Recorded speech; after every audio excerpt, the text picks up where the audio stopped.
Hello everyone, my name's Noir Tapes, and today I'm doing another plugin review. I've done a few already on the channel. I'm having a lot of fun making them. I'm excited to keep making them and producing more and more. Recently I brought some plugins in the Boxing Day sale. This one I'm covering today wasn't one of them, but I'm just letting you all know that I'm going to have a bunch of new plugins I'm going to be trying out and doing reviews soon. Today I'm looking at Tape Mello-fi. This is what it looks like here. It's made by Arturia. Hope I said that right. It's a great plugin. I originally got this when it was free. When it was first made and put out into the world, it was free. I think it was a sort of a gift to the lo-fi community. I don't exactly remember why it was free, but regardless, I picked it up when it was free. Now it costs a bit. I'll break that down later in the pricing comparisons. If you got it back then, it's totally been worth it. I've used it heaps. If you need to buy it, that's okay. It's still worth the money, and I'll break that down later.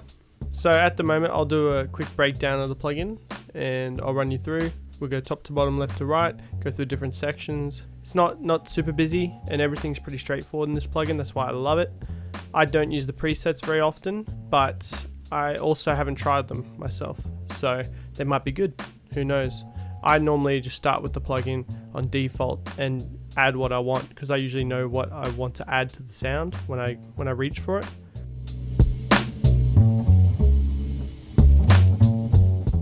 The first thing I'm going to say about this plugin is made to emulate a Mellotron. Take that as you will. Mellotrons have quite a lo-fi sound based on the circuitry and tape that's involved with the Mellotron. This plugin is made to emulate that sound and you can adjust it to your own liking. So first we'll start off on the top here. We have Tape Mello-fi, the name of the plugin. If you click it, it doesn't do anything. If you click these three lines, you can click new preset and that will start it at default. You can save a preset. This will be blacked out until you save preset as and give it a name. If you adjust the plugin however you want, you can save it and come back to it as a preset whenever you want. Import and export, they're talking about presets. People can make presets online. They can sell the bank or they can give it out for free. So you can import presets from other people. You can resize the window. I've never touched the resize window. 80% seems fine to me though. That's pretty big as it is. You want the plugin big enough to see and know what you're doing in it, but too big, it just takes up too much space. And then you've got tutorials, help, which is where you go to get the user manual, which I referred to before making this, and about will take you to the website. If we go to the right, we've got this little bookmark button. This all ties in together. So if you click on default here, these are all your different presets that come with the plugin. You got a bunch of different ones there. When you click on it, it will put it up the top and it will change all the knobs to the preset, right? You got other, it's the same thing. If you have preset banks, they'll probably pop up here in different folders. And then template is default. I use that a lot. And the up and down arrows go up and down through the presets. This bookshelf looking thing, if you click on that, it's just a bigger preset browser. So if you had a lot of presets in here, they would have tags to them. You can see on the right who made it, what type it is, whether it's a template or a preset or whatever, and then the bank it's from. So this default one's from factory default. If I get rid of the types here and just go, you can see all the different presets here. You can see that they're tape. The type is a tape. If there was, I don't have any other presets from independent artists and stuff. But if I did, they would be in here in different folders. I might have to look into that, to be honest. And then you can just click on one to close this, or you can click on this X up here. All right, so we'll go left to right through the plugin. You got the preamp section, the tape section. This is tape stop, and this is the output section. And then there's this bottom bar down here, the toolbar. But we'll go through that in a minute. Start with the preamp. In the preamp section, you've got the VU meter here. When you play audio, it will move a tiny amount, depending on how loud your audio is coming into the plugin. Once you start adding saturation with this knob and tone and making changes with the plugin effects, this will increase and get louder. And when it gets into this red section, this red peak light will come on. That's saying that it's actually clipping, or it's loud enough to be clipping. But in this plugin, there is a gain compensation that happens in the background. So it doesn't matter how loud you push it, it will still match the input gain level. First knob here we have is the drive knob. It actually adds saturation to the sound when you turn it up. This knob just controls the level of saturation. You'll hear if I turn it all the way up, it would be quite loud. I'm not going to do that. I'll When I go through the examples later, you'll hear all these different things taking effect on sound, so I'm not going to touch them yet. This is the drive knob. This is the boost button. The boost button just adds 11 decibels to your sound. As I mentioned before, there's a gain compensation that happens automatically, so it will never clip in this plugin. It'll only clip if you turn up the output gain, and that won't be clipping in the plugin, it will be clipping in your DAW. So you have the tone knob here, which is it's basically an EQ behind the scenes, and it's made to emulate some of the circuitry from the Mellotron. If you turn to the right, it will add high end to your sound and thin out some of the treble frequencies. If you turn it down, it will get rid of some of the high end and boost up the treble, which will give it a more mellow tone overall. But even if you turn it, it won't do anything until you press the activate button here. This noise knob down the bottom will add some tape hiss to your sound. Obviously, the more you adjust it, the louder the noise will be. Next section we have is the tape section. This little window here has a cassette tape that just runs. It doesn't change depending on parameters and stuff, it just always runs. The first two knobs we've got here is the flutter and the wow. If you've watched some of my previous plugin reviews, you'll remember on the RC20 that you had the flutter and wow. Same with degrader. It's very common on these lo-fi plugins. Flutter is a short pitch modulation, and wow is a longer, slower pitch modulation. These are both common when you use tape and cassettes, so that's what they emulate here. We have the wear knob down here, which will degrade the sound and add slight pitch variation distortion. Not as much pitch variation as the flutter and the wow. The wear knob just emulates a degrading older tape. The mechanics knob here will add a slight digital noise. This happens when you have electricity running through machine components. There's always a digital noise. Some call it a floor noise. It's very subtle. The mechanics knob is only there to add aesthetic, really. You don't want to turn this up too loud because it will be annoying. The next section we have here, just this little standalone section here. It's called the tape stop section. This tape wheel here will always be spinning when the plugin's on. When you press this button, it starts the tape stop, and you'll see it slow down when I press it. And stop. And when I press it, it starts back up again.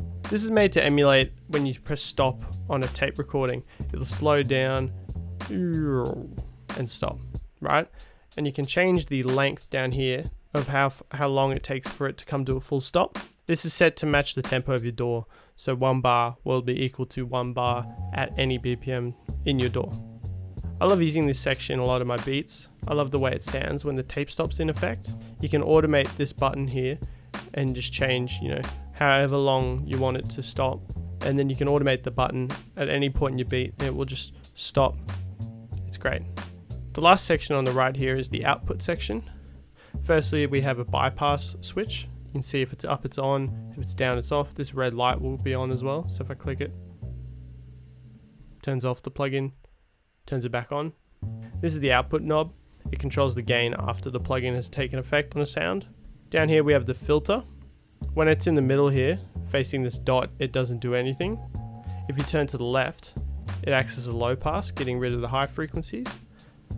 If you turn to the right, it acts as a high pass, getting rid of the low frequencies. And the more you turn it, the more intense it gets. Down the bottom we have this lower toolbar section. If you scroll over any knobs in the plugin, you'll see a little brief description down the bottom left. This tape catch up is related to the tape stop here. So if it's set to instant, as soon as you turn back on the tape, the sound will come back straight away. You can change it to fast forward, and that means it will slowly start back up like a real tape. It's roughly half the time that the tape stop is in effect. Roughly. It's a bit give or take. So if you have a tape stop for 2 bars, when you stop the tape, it will go down and come to a complete stop after 2 bars. But when you start it again, if you have fast forward on, it'll be about 1 bar-ish. It'll take to get from 0 back up to 100%. This stereo width button here is based on the wow and flutter. All it does is it makes the variation in pitch different between the left and the right side of the audio, which gives a stereo width effect. Very handy for adding a little bit of stereo width to a mono sound. Pretty handy. This bypass button works the same as the switch up here, just bypasses the whole plugin. Down here we have an undo button, a redo button, which is blacked out because I haven't undone anything.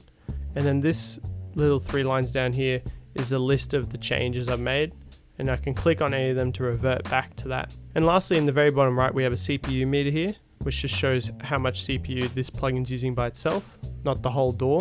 And if you scroll over it, it says panic.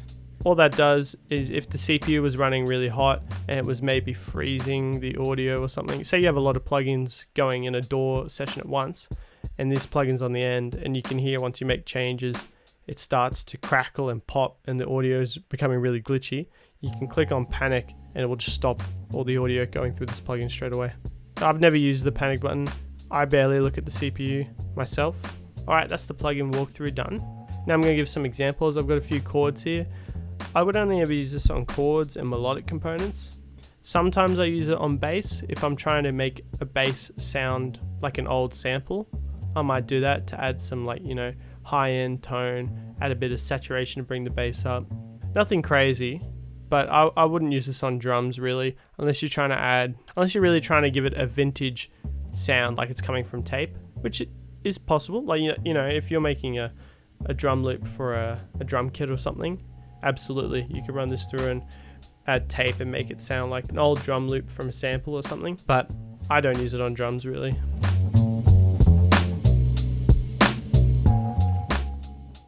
So I got my first sample up here. I'm just going to bypass the plugin. Even though it's on default, it won't do anything. I'll bypass it just to show. So click that, and I'll just hit play so you can hear the sample.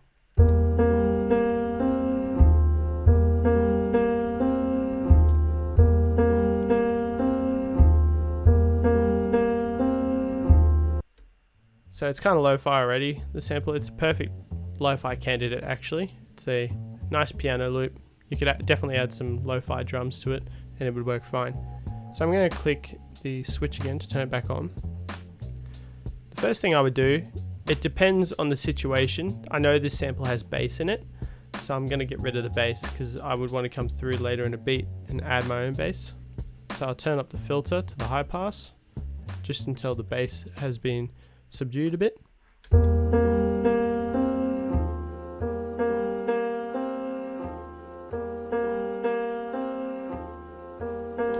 Sounds pretty good to me. Next I'll add some wow and flutter just to give it that lo-fi aesthetic.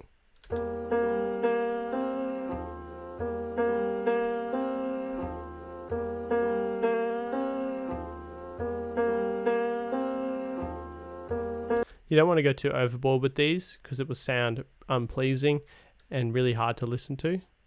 You want it to maintain a constant pitch but have some subtle variation to give it that lo-fi feel. I'll turn on the stereo width as well, so it adds some extra stereo information.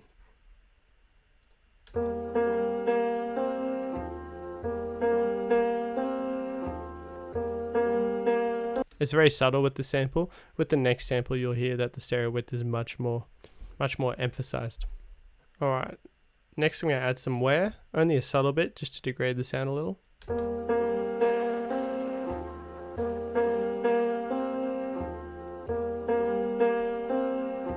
I think there is fine.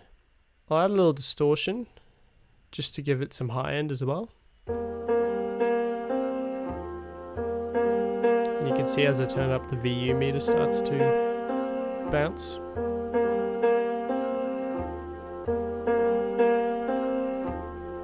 I'll click the boost button just to show you what it does.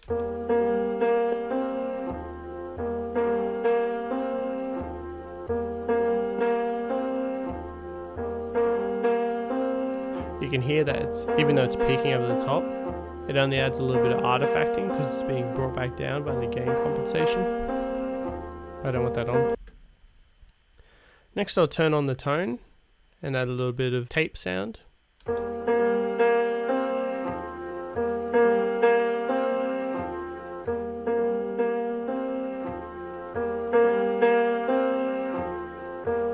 I think it sounds better when you bring it up. If you bring it down, it's going to mellow the chords out, which is good in some applications. But when you bring it up, it really adds that nice thickness and color to the sound, which I love. And lastly, I'll add a little bit of tape noise down here as well. I'll overemphasize so you can hear it.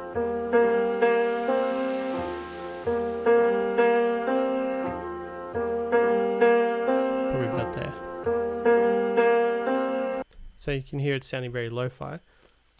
If I bypass the plugin here, you'll hear the difference for sure. And I'll turn it back on.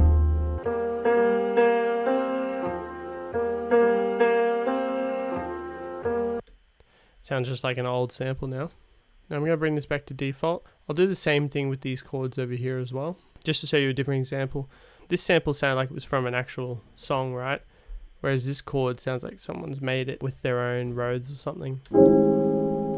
So now I'm going to dirty it up. So we'll just start it here. The same thing with the high pass. I'm basically going to follow the same pattern. Keep a bit of low end though in this one, because it doesn't have bass built into it, and you want to keep it nice and thick. Add some flutter. A little bit of wow. If I click stereo width here, you'll hear the difference for sure.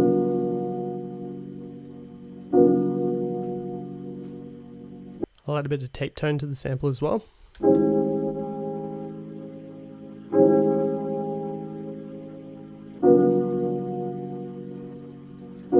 That sounds pretty good. Maybe a little bit of distortion, not too much. Just give it a little bit more high end. And some tape noise at the end as well.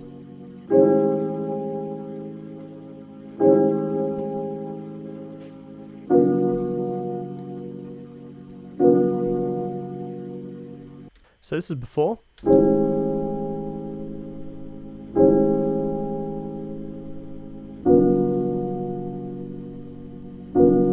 And this is after.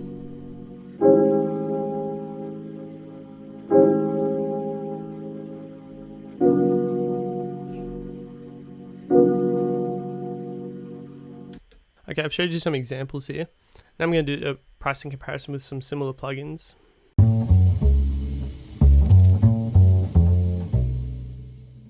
So firstly here, this is Tape Mello-fi on Plugin Boutique. You can see it's worth $108.90 at the moment. As I said, I got this for free when it first came out, but it's still, I would still say this is definitely worth this price margin for sure. It's a very good plugin, very simple to use. Some similar items include RC20. In the RC20 plugin review, I covered Tape Mello-fi as well as one of the similar items. You can see they're very similar priced. RC20 is a little bit more expensive. RC20 does a lot of stuff though, a lot more applications than Mello-fi, but if you're looking for that lo-fi emulation sound, Mello-fi is probably better, I would say, than RC20. Another alternative you can buy is Bad Tape 2. It does a lot of the similar things. It actually has a few things I don't understand and haven't used. I haven't really used Bad Tape 2 since I bought it a while ago. I can tell you it will definitely work for lo-fi emulation. You can see it's normally worth $82. It must be on sale because it's worth $41 at the moment, and it was worth $41 when I looked last time, so I'm not really sure what's going on there. But yeah, it has an EQ built into it as well. The last similar item that I've got on the list is Cassette by Waves Factory. You can see it's much cheaper than RC20 and Mello-fi, and it does a lot of the same things. It has a lot of behind the scenes settings that you can adjust. I think this is definitely worth it if you're looking for a similar alternative. This is definitely a great option to take.